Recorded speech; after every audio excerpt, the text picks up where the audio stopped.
alaikum al'ummar duniya, katafaren kamfaninmu mai suna Abunasty Nigeria Limited mun sake buɗe sabon reshe a nan cikin jihar Kanan Dabo, Najeriya, a daidai kan titin Katsina Road.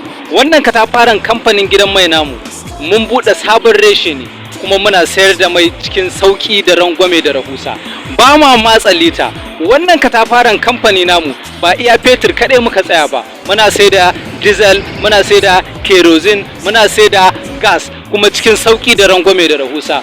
Ku garzayo al'umma domin kwasa wannan garabasa ta bude wannan katafaren kamfanin gidan mai namu mai suna Abunasty Nigeria Limited. Muna lale marhaban da kowa da kowa. Abunasty Nigeria Limited ta mu ce, ta ku ce, ta kowa da kowa. Hello, albishirku al'ummar jihar Kano da kewaye gaba ki danku. A wannan fitaccen kamfani namu na Abunasty Nigeria Limited sun kawo muku kerosene da kuma diesel, sannan akwai petroleum. A wannan kamfani namu muna sai da mai cikin sauki da rangwame da rahusa. Ba ma tauye ne. Ka sani al'ummar jihar Kano, Abunasty Nigeria Limited su ne suka shahara wajen kawo ingantaccen fetur. Na gani na faɗa na kecere ni. Wannan fitaccen nagartaccen kamfani shine nawa, naku, na kowa da kowa.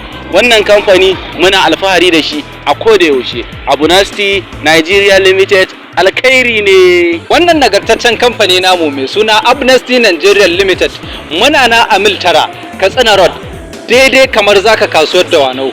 Muna alfahari da dukkan kowa da kowa. Abunasty Nigeria Limited ta mu ce, ta ku ce, ta kowa da kowa ce. Ba ma matsa iska, lita ne mai zurfan sai kun zo.